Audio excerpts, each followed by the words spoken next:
So guys, welcome back to my channel. ரொம்ப நாள் கழித்து வீடியோ போடுறேன்னு நினைக்கிறேன். ஆனால் இந்த வீடியோவை நான் போகிறதுக்கு ஏன் லேட் ஆச்சுன்னா, நான் வேலைக்கு போயிட்டு இருக்கிறனால இந்த வீடியோ நான் என்னால் எடுக்க முடியல. எனக்கு சரியான டைமும் கிடைக்கல. அதனால தான் இந்த வீடியோ எடுக்கிறதுக்கு ரொம்ப லேட் ஆகி போச்சு. ஸோ கைஸ், எங்கள் வீட்டானந்து எடுக்கலை, பாதி தூரத்துலேருந்து எடுக்கிறீங்கன்னு நினச்சிங்கன்னா அது என்னென்னா, நம்ம பேட்ரி வேறு சார்ஜர் வேறு நிற்கிறது இல்லையா. பேட்ரி சார்ஜ் இல்லாதனால நான் என்ன பண்ணுறேன்னா, சரி நான் இங்கேருந்து பாதியிலேருந்து கண்டினியூ பண்ணிட்டேன். ஸோ ஆல்ரெடி நம்ம இந்த ரோடெல்லாம் நம்ம வந்தது தான். ஆல்ரெடி நம்ம மலையூர் போகிறதுக்கும் வத்தல்மலை போகிறதுக்கும் இந்த வழியாக தான் நம்ம போயிருக்கோம். சரி, ஆல்ரெடி நம்ம போன வழி தானே. சரி, எப்படியும் நம்மளோட வியூவர்ஸ் எல்லோரும் பார்த்துருப்பேன்றனால சரி நான் இங்கே பாதியிலேருந்து கண்டினியூ பண்ணியிருக்கேன். ஸோ கைஸ், இன்றைக்கி நம்ம எங்கே போக போகிறோன்னா, கிருஷ்ணகிரி போக போகிறோம். இங்கேருந்து ஒரு 70 கிலோமீட்டர்ஸ் வருது, ஒரு 74 வருது. நம்ம தருமபுரி போயிட்டு நம்ம ஹைவே வெளியே போனால் ஒரு 76 வருது. இப்போ நம்ம பாலக்கோடு வழியாக நான் அந்த வழியாக போகிறதுனால ஒரு 66 வருது. அந்த வழியாக தான் நம்ம போக போகிறோம். சரி, அதனால் நான் வீடியோ போடுறதுக்கு கரெக்டான ஒரு ரன் பண்ண முடியறதில்லன்றதுக்கோசரம் தான். சரி, மெயின் விஷயம் சார்ஜர் நிற்கிறதில்ல. அதுக்காகவே நான் என்ன பண்ணிட்டேன்னா, பாதி தூரத்துலேருந்து இது பண்ணுறேன்.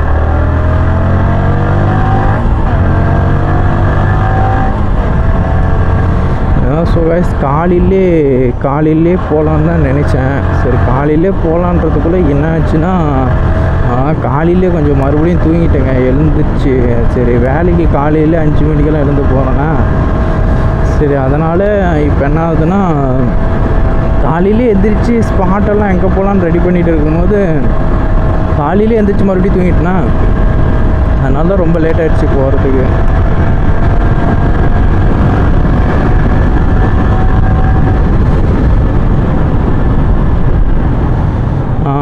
ஸோ கைஸ், இப்போ பெட்ரோல் ரொம்ப கம்மியாக இருக்குது. ஆல்ரெடி நம்ம வழக்கம் போல் போடுற பெட்ரோல் பங்க்கில் தான் போட்டுட்டு போகிறோம். எப்போ வந்தாலும் அந்த பெட்ரோல் பங்க்லேயே போட வேண்டியதாக இருக்குது. சரி, நமக்கு டைமிங்கில் அதுதான் நமக்கு போய் கரெக்டாக இருக்குது. ஸோ கைஸ், அங்கே நம்ம பெட்ரோல் போட்டுட்டு அங்கேருந்து நம்ம அப்படியே போக வேண்டியது தான். ஸோ கைஸ், அதுலேயும் நான் பாதி கட் பண்ணிவிடுவேன். ஏன்னா போகிறதுல பாதி தூரம் கட் பண்ணிடுவேன். ஏன்னா இங்கேருந்து ஒரு 70 கிலோமீட்டர் வருது இல்லைங்களா, அதுவே ரொம்ப லாங்கு. அதனால் சார்ஜர் நிற்காதுன்றதுக்கோசரம் நான் ஆஃப் பண்ணிவிடுவேன். ஏன் தான் இந்த கேமரா வச்சுருக்கேன்னு தான் எனக்கே தெரிலங்க. செலவு மேலே செலவு தான் வைக்குது இந்த கேமரா. எனக்கு உருப்படியான ஒரு இதே இல்லைங்க. 11,000 ரூபா செலவு பண்ணுங்க. செகண்ட் ஹேண்டில் வாங்கி மறுபடியும் 11,000 செலவு பண்ணி மறுபடியும் ஒரு ப்ராப்ளம் இருக்குது. சரி, ஏதோ இருக்கிறத வச்சு அட்ஜஸ்ட் பண்ணி நான் ஓட்டிகிட்டு இருக்கேன்.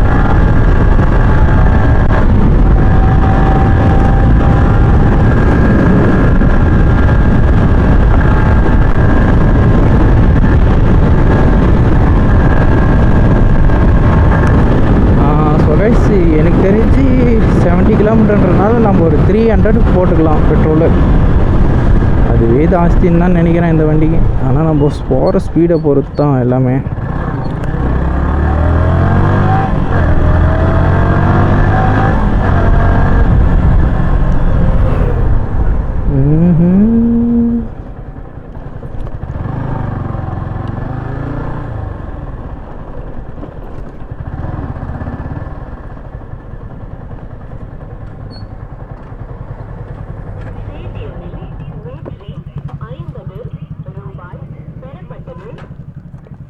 ₹300 போடுங்கக்கா. 300 போடுங்க.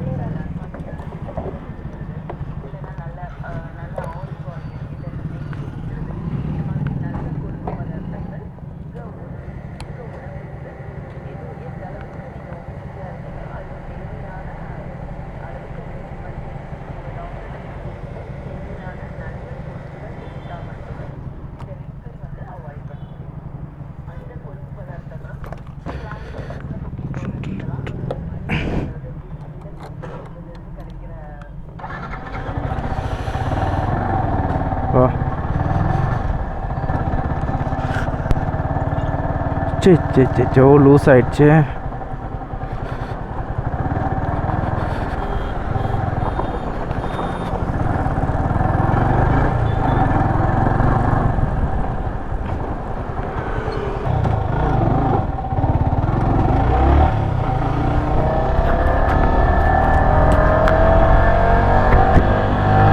ஸோ கைஸ் இப்போது என்ன ஆச்சுன்னா, இந்த கேமரா மவுண்டு கரெக்டாக தான் வச்சுட்டு இருந்தேன்.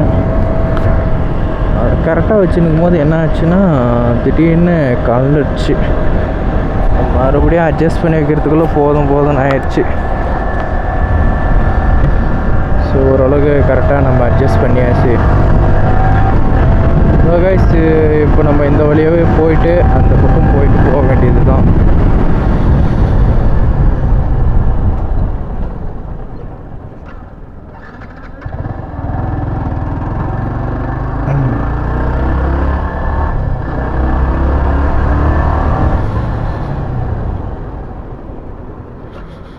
ஏய், எதுக்கு இப்படி வண்டி ஆஃப் ஆகிட்டே இருக்கு? வண்டியில் கொஞ்சம் சின்னதாக ப்ராப்ளம் கைஸ். அது எப்போ ரெடி ஆகும்னு எனக்கே தெரியல.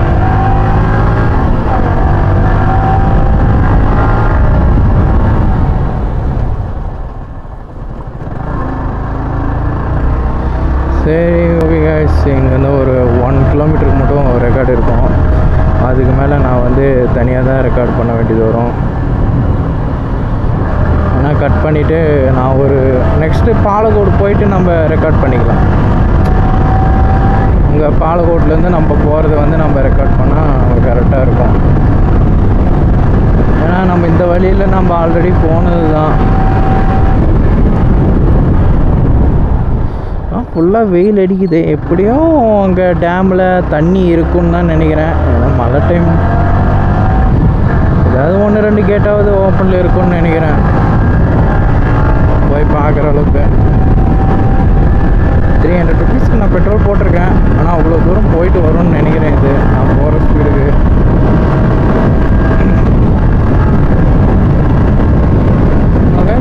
இந்த வேகத்தில் நான் போகும்போது போன வீடியோவில் வந்து சுத்தமாக நான் பேசுகிறது எதுவுமே கேட்காது இருந்துச்சு. இப்போ கேட்கும்னு நினைக்கிறேன்.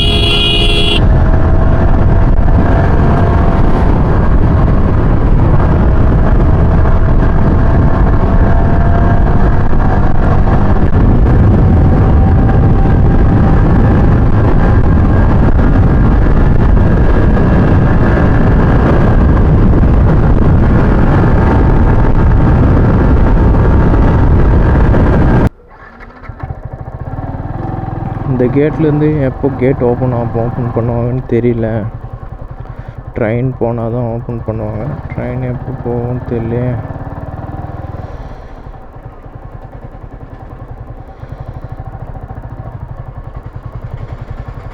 சூப்பரையா கூட்டம்.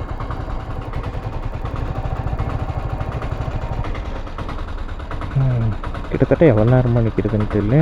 ரயில் சவுண்டு மட்டும் கேட்குது. கேமராவை அது வரைக்கும் ரன்னிங்கில் வச்சுருக்க முடியுமா?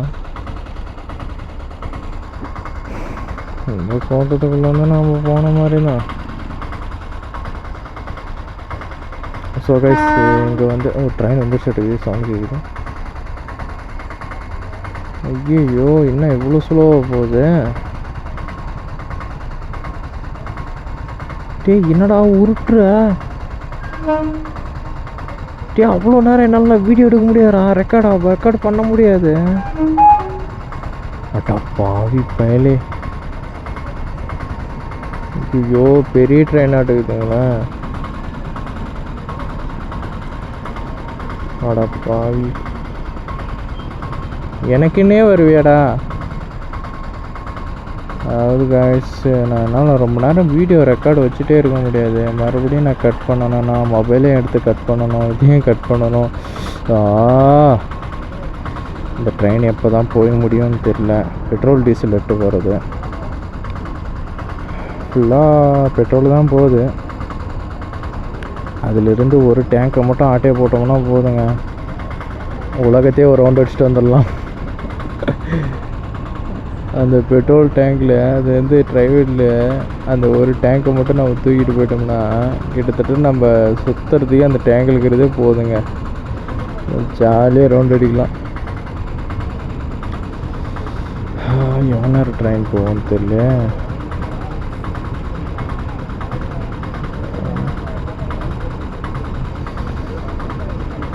போயிட்டே இருக்கு. லைட்டாக கொஞ்சம் தலைவலிக்குது, அது வேறு பார்த்துனே இருக்கிறதுக்கு. சும்மாவே நமக்கு தலைவலிக்கும்.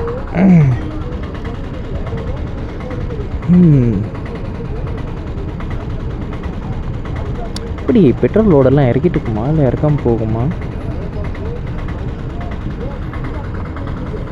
ஸோ கைஸ், நீங்களும் பாருங்கள். பெட்ரோல் டேங்கா முடிஞ்சுப்பா.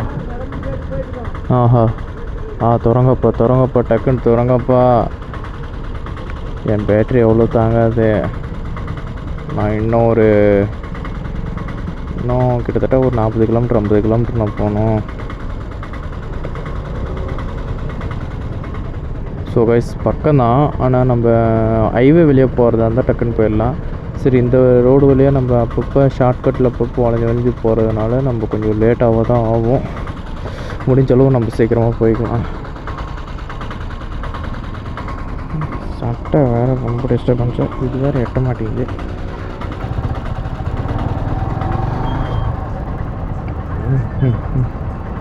போகலாம். ரைட். டே ஆர்பிஎஸ்ஸை பஸ்ஸு எங்கே வந்து நிப்பாட்டணும்னு விவசாயே இல்லைடா உனக்கு. ஆப்போசிட்லேயே வந்து நிப்பாட்டணுமாடா.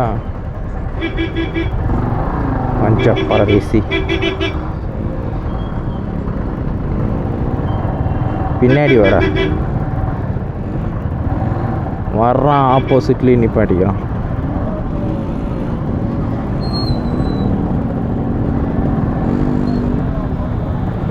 போச்சு போ.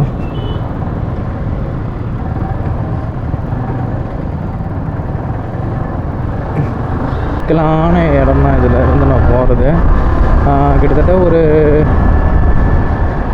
2 கிலோமீட்டர் அந்த மாதிரி நான் அந்த பக்கம் போகிறதுக்கு லேட் ஆகும்னா பார்த்துக்கோங்க. இப்போ நம்ம அந்த பஸ் ஸ்டாண்டை அவாய்ட் பண்ணிவிட்டு சுற்றிட்டு போகிற ரோடு ஒன்று இருக்கும். ஆனால் எந்த பக்கம் போகிறதுன்னு தெரியல எனக்கு. ஆனால் நம்ம பஸ் ஸ்டாண்டே சுற்றி போகாத ஒரு ரோடு போகுங்க. ஆனால் அது வேறு மறந்து போச்சுங்க. அது எப்பயாவது ஒரு டைம் தான் போயிருக்கேன்.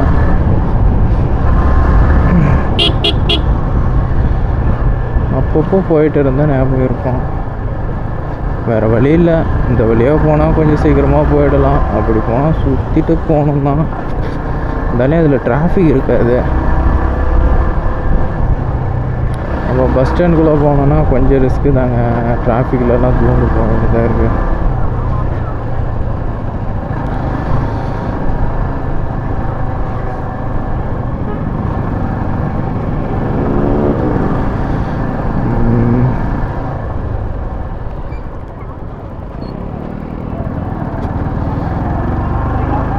சரி, நம்ம இந்த வழியாக தான் போயாகணும், வேறு வழி இல்லை. வெயில் சும்மா பட்டை கிளப்புது. ஐயோ இங்கே பாரியா, எங்கேயா பார்த்துன்னு வர? அந்த பக்கம் பார்க்குறானே தவிர இந்த பக்கம் பார்க்குறானா?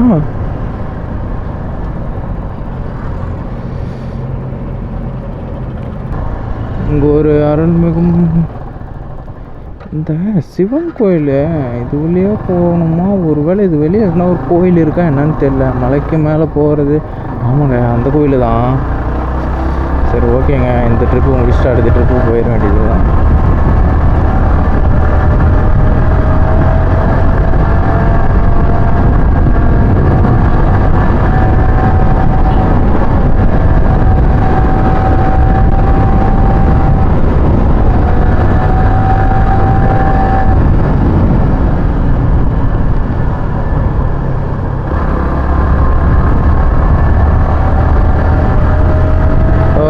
இங்கேருந்து நம்ம ஒரு 1/2 கிலோமீட்ரு, இங்கேருந்து ஒரு 500 மீட்ரு தான் வரும். இந்த 500 மீட்டர்லேருந்து நம்ம அந்தட்ட வளைஞ்சி போகணும்.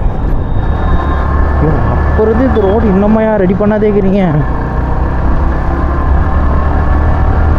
பள்ளமேடாக இருக்குங்க, புளி புளியாக இருக்கு.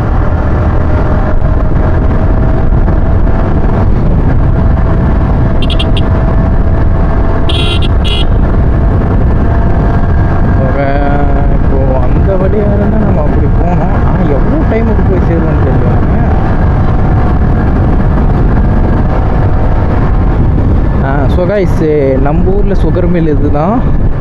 அந்த பக்கம் இருக்குங்க இல்லையா, மில்லு தெரியுது இல்லையா, அதுதான் சுகர் மில் நம்ம ஊரில். இது வேறு இண்டிகேட்டர் வேறு ஒர்க் ஆகாது. ஏய், நான் 300 ரூபாய்க்கு அடிச்சேன்டா பெட்ரோல், எப்படி? ஸோ கைஸ் இன்னொரு பைக் எடுக்கலான்னு ஒரு ஆசையிலே இருக்கேன். அது வந்து என்னன்னா, எனக்கு வந்து ஒரு ஐசிசி பவர் வந்து அனுபவிக்கணும், அதோட ஃபீலை நம்ம பார்க்கணுன்னு தான் எனக்கு ரொம்ப நாளாக ஒரு ஆசை. அது வந்து ஏன்னா எனக்கு ஒரு 150cc என்னடா இது லைட் ஏன் பிங்க் ஆகினுக்குது?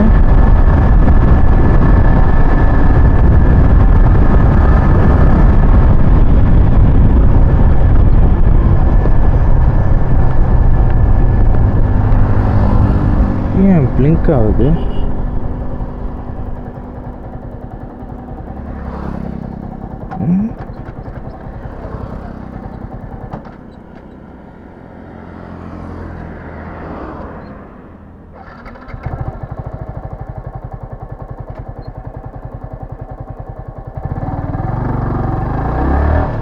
வண்டியில் கொஞ்சம் ப்ராப்ளங்க, எப்போ ரெடி பண்ணுறதுனே தெரில. சென்சார் ப்ராப்ளமா என்னான்னு எனக்கே தெரிலங்க. வண்டியில் சத்தியமாக கொடுத்ததுலேயே ஏமாற்றி கொடுத்துட்டாங்க எனக்கு இந்த பைக்கு. அவன் உஷாராக பைக் வாங்குங்க, ஃபஸ்ட்டு ஸ்டார்டிங்கிலே நல்லா இருக்கா எப்படி இருக்கான்னு வண்டியை பற்றி முழுசாக தெரிஞ்சுட்டு போய் வாங்கிக்காங்க பைக்கெல்லாம். எதையுமே தெரியாமல் போயிட்டு வாங்காதீங்க பைக்கெல்லாம் தயவுசெய்து.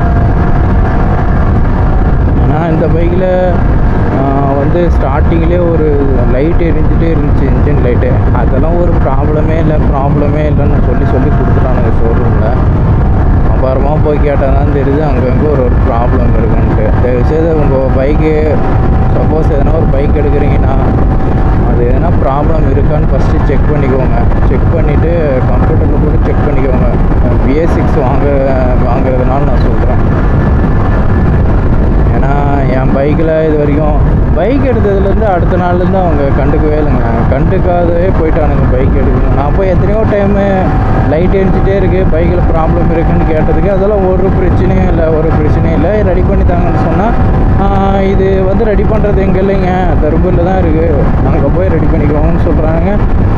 எப்படி நான் போய் ரெடி பண்ணுறதுன்னு சொன்னதுக்கு, நீங்கள் தானே பைக் கொடுத்தீங்க ரெடி பண்ணி கொடுங்கன்னு சொன்னதுக்கு அவன் வந்து கண்டுக்கவே இல்லை. நான் போய் சொல்கிறேன் நீங்கள் போய் ரெடி பண்ணிக்கோங்க. அங்கே போய் கேட்டால் அங்கேயும் கேபிள் இல்லைன்ட்டானுங்க. சத்தியமாக பைக்கு நான் எடுத்ததில் ரெடி பண்ண முடியாதே போயிடுச்சு. சத்தியமாக நம்ம பெண்ணாகரம் சைடில் யாராவது இருந்தீங்கன்னா சத்தியமாக யமகா ஷோரூம் பக்கம் போயிடாதீங்க தயவுசெய்து. யமகா ஷோரூமில் அங்கே போய் பைக் மட்டும் வாங்காதீங்க தயவுசெய்து. என்னோடய சஜஷன் அதுதான். சரியான ஃப்ராடு பசங்க. பைக் என்ன தான் ப்ராப்ளத்தில் இருந்தாலும் விற்றுட்டு போயிடுவானுங்க. விற்றுட்டு அவனுங்க தேவையை முடிச்சுட்டு அவனுக்கு பாட்டு போயிடுவானுங்க, கண்டுக்கவே மாட்டானுங்க. கண்டிப்பாக கேட்டால் அப்புறம் நம்ம மேலே குத்த சொல்லுவானுங்க, நீங்கள் இப்படி ஓட்டியிருப்பீங்க அப்படி ஓட்டியிருப்பீங்கன்ட்டு. ஸ்டார்டிங்கிலலாம் நான்லாம் இந்த மாதிரிலாம் பைக் ஓட்டந்தே கிடையாதுங்க. 40 தாண்டா அது என் வண்டியிலாம். அப்போல்லாம் நான் பெருசாக எடுத்துக்கல. அப்போல்லாம் ஒரு சின்னதாக ஒரு ப்ராப்ளம் இருக்குங்க பைக்கில் இருந்து அப்படியே பெருசாகும். அதெல்லாம் கொஞ்சம் பார்த்து கிளியர் பண்ணிக்காங்க பைக் எடுக்கும் போதெல்லாம். தயவுசெய்து நான் பெண்ணாகரத்தில் யமகா ஷோரூமை வந்து நீங்கள் லைக் பண்ணாதீங்க, போய் எடுக்காதீங்கன்னு தான் நான் சொல்லுவேன். பெண்ணாகரத்துலேயே என்னுடைய சப்ஸ்கிரைபர்ஸுக்கு நான் அதுதான் சொல்கிறேன். பெண்ணாகரம் சைடு யாராவது நீங்கள் இருந்தீங்கன்னா பெண்ணாகரத்தில் அந்த ஷோரூமில் போய் பைக் எடுக்காதீங்க தயவுசெய்து.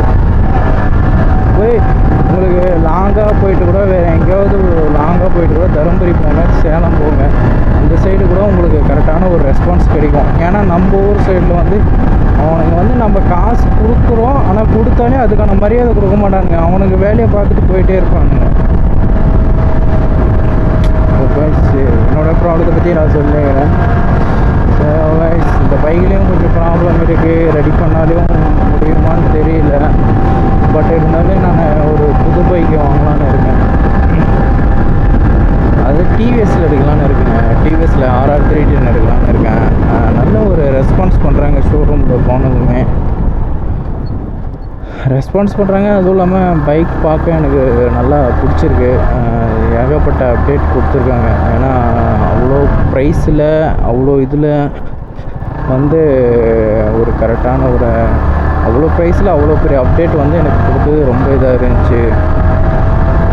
அதோட அந்த பைக் எடுக்கலான்னு தான் இருக்கேன். ஆனால் அது எப்போ எடுக்கிறோம்னா தெரியல. ஆனால் எடுக்கணும். ஒரு மினி சூப்பர் பைக்காவது, அதாவது 150 சிசியிலிருந்து ஒரு 300 சிசிக்கு மாறணும்.